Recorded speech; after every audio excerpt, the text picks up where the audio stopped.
Bonjour à tous. Nous votons cette semaine en séance plénière la loi européenne sur le climat. Ce texte est d'une importance capitale.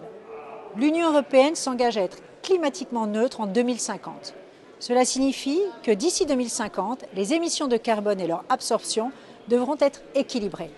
Pour atteindre cet objectif, cette loi climat met en place un cadre qui renforce les politiques environnementales tout en apportant de la visibilité à nos industries et à nos entreprises qui devront mettre en œuvre ces mesures. C'est essentiel. On ne peut pas demander à ceux qui devront faire des efforts de le réaliser sans aucune visibilité. C'est pour cela, notamment, qu'au PPE, nous avons demandé une étude d'impact approfondie à la Commission européenne. Cette étude montre qu'un objectif de réduction de nos émissions de 55% pour 2030 est à la fois économiquement faisable et bénéfique. Elle liste aussi les textes à modifier pour atteindre cet objectif et évalue les efforts à réaliser. Par exemple, il faudra doubler le taux de rénovation annuelle des bâtiments européens.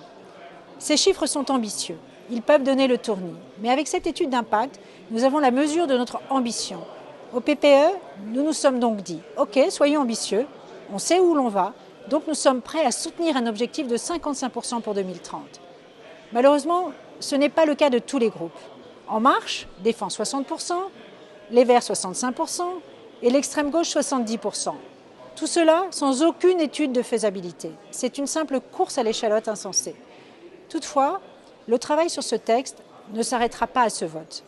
Nous devrons ensuite trouver un accord avec le Conseil de l'Union européenne et je suis convaincue que quel que soit le résultat de ce vote à la fin, le réalisme l'emportera.